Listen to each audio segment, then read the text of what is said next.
আসসালামু আলাইকুম, সবাই কেমন আছেন? আশা করি সবাই অনেক ভালো আছেন। সবসময় তো রান্নার ভিডিও করে দেখাই। আজকে রান্নার পরে যে কাজগুলো করি সেইগুলো ভিডিও করে দেখাচ্ছি। তো রান্নার পরে যে চুলাটা পরিষ্কার করতে হয় সবথেকে এই যে ঝামেলা মনে হয় এটা। আর এটা পরিষ্কার করতে গেলে এত পরিমাণ হাতে মানে ব্যথা লাগে কি আর বলবো। তো যাই হোক, এগুলো তো পরিষ্কার করাই লাগবে পরিষ্কার পরিচ্ছন্ন থাকতে গেলে। আর বিশেষ করে রান্নার জায়গাটা পরিষ্কার পরিচ্ছন্ন না হলে যেন বিরক্ত লাগে রান্না করতে। তো এই তো, আর পরিষ্কার পরিচ্ছন্ন জায়গায় কার না ভালো লাগে রান্না করতে হোক বা ঘুমাতে হোক বা থাকতে হোক, যাই হোক না কেন।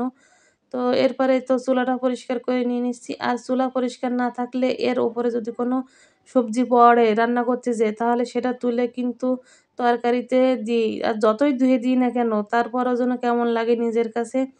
তো যাই হোক, এই তো চুলা পরিষ্কার করা শেষ। এখন হচ্ছে চলে যাব অন্য কাজ যেটা রয়েছে এরপরে।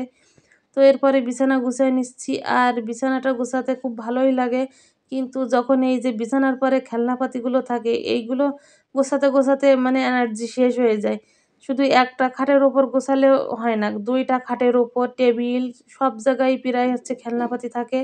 যেগুলো আমার প্রতিনিয়ত গোছাতে হয়। হাঁটা চলা সবসময় যেন হাতে ২-১ টা খেলনা থাকে। এটা এখানে কেন জায়গা মতো রাখতে হয়। আবার সবগুলো আবার ছেলে এনে এখানে ওখানে রেখে দেয়। তো যাই হোক, এরপর হচ্ছে বালিশের কভারগুলো হচ্ছে পাল্টায় নিচ্ছি। কারণ এখন বৃষ্টির সময় বালিশের কভার একটু ময়লা হলে কেমন যেন ঠান্ডা হয়ে যায় আর তাতে ঘুমাতে একটুও ভালো লাগে না। যার জন্যই এই অবস্থা। আর এখন বৃষ্টির সময় কি বলবো, কোনো কাপড় ধুয়ে দিলে সেটা শুকাতে ২ থেকে ৩ দিন লেগে যাচ্ছে। একবার বৃষ্টি পড়া শুরু হলে আর কি আর বলবো, থামতেই চায় না। তো এই তো ২ টা রুম গোছানো হয়ে গেছে। এরপর মেয়ের টেবিলটা গোছাতে চলে আসলাম।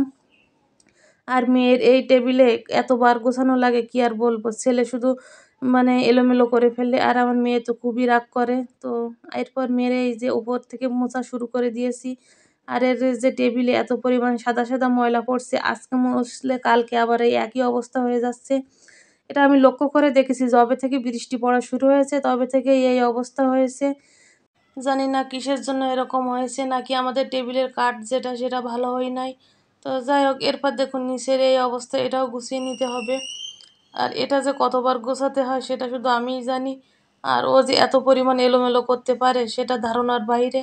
তো এই তো এগুলো না গোছালে আবার মেয়ে এসে দেখলে কান্নাকাটি শুরু করে দেয়, রাগ করে খুবই। তো ও তো আর বোঝে না, ছোট মানুষ যখন যেটা ইচ্ছা করে ফেলে, বারণ করলেও শুনে না। আর এদিকে কেলের স্টিকগুলো এখানে ওখানে, আর কেলেগুলো এখানে ওখানে একেবারে লাগিয়ে রেখে দেয়। তো এই তো টেবিলটা গোছানো হয়ে গেছে। এরপরে হচ্ছে ঘর ঝাড়ু দিয়ে তারপরে ড্রেসিং টেবিলটা মুছতে চলে আসলাম।